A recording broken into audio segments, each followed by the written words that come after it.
Hey guys and girls, so I'm going to talk about basically stuff that helps with joints and ligaments, and each client has different scenarios. So I like to give feedback on personal experiences, either from my own training, and so my own experiences, or my experiences with clients and whatever issues they have. And what I've found with people is they most of the time have imbalances in their body.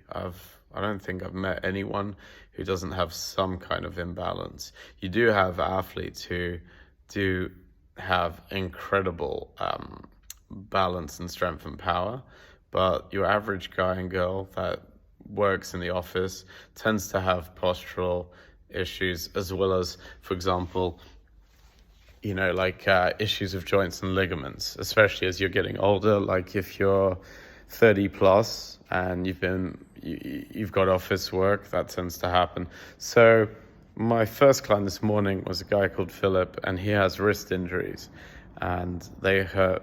He has 4 kids. He's in his 40s, and so sometimes he gets wrist pain, which means we can't do things like skipping.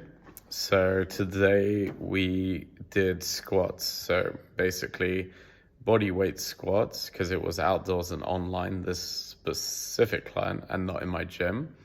And so the good thing about squats is that you can stick your butt out and keep your back completely straight, keeping your chest up and your shoulder blades back, even with arm positions like so. If you have your hands kind of back behind you, it will lift the chest open more, which is really good for engaging the chest more. And also, if you imagine squeezing your butt as you push it back, really engaging the lower back and keeping your chest lifted at the same time, you can get really good squats in terms of just strengthening the spine as well as just the legs. So I think that's a really good thing to do. And then another thing we did is we did squat holds, which is basically you're doing the squat, but you hold in that position. And what that does is it will engage the glutes and the legs more so. You keep your spine stationary, so the lower back muscles will strengthen. And again, you keep the chest lifted. Really important to keep the chest lifted here in most exercises, to be honest. I'd say pretty much all of them. And then, of course, we do a little bit of core, so that he does back extensions, which will work directly the lower back. Really important to do the lower back, because I feel like a lot of people have a weak lower back. So I find doing lower back work really good. So we do back extensions where you lie on your stomach and then you raise your shoulder blades and your legs off the floor, but try to keep your neck neutral, so in line with the spine. And yeah, add that with, so this guy, he doesn't have any spine issues. So we do sit-ups or crunches, which doesn't really have a problem on his back. My next client, however, he has a desiccated and flattened lumbar lower back region. So his discs have been flattened and desiccated. And so what that means is he can get severe pain issues. And so with his training, we have to manage exercises where we really don't engage the back, but you'll work the overall structure of the body. Today we did the chest and the back. So at the moment, he's able to train safely and doing things like incline press, chest press, flat chest press. We use dumbbells, and then also decline press. And then what we do is we will then do a low row, lat pull downs, and then a prone row, which is on the bench.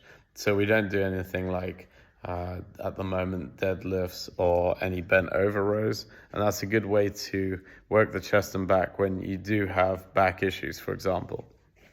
So those are the 2 sessions that I did with my clients this morning.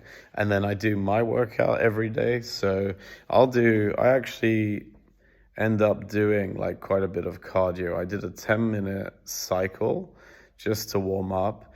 And then what I did is I do like a flow state thing where I just keep moving the body. I'll do like my clients, I do a flat bench press, an incline bench press, and then a decline bench press. And then what I do is I'll stick a pull-up. I do pull-ups with deadlifts, and then I do bent over rows, and then I'll just add in crunches, which I like for my neck. So I've had whiplash, so I like to work on the spine and stuff like that. And I noticed the other day I was late for something, and I had a dance thing an event that I had to go to, and I was running late. And so I had to run fast. I noticed my running, because I haven't been running much recently, has gone down in stamina because I've been actually cycling. So today, later on, I split my cardio workouts. I'll do like a 10-minute cardio, a warm-up, but I won't do my main cardio. I do that later on in the evening.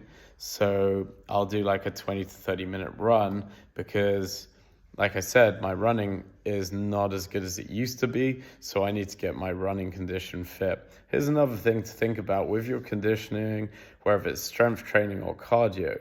Like, look at where your weak points are, where you've been stronger before and need to strengthen it, and then look at your strong points and what else you want to strengthen. So I always believe in training people where you apply it to the person and how it works for them. So I hope that helps and you enjoyed this video. And yeah, see you soon.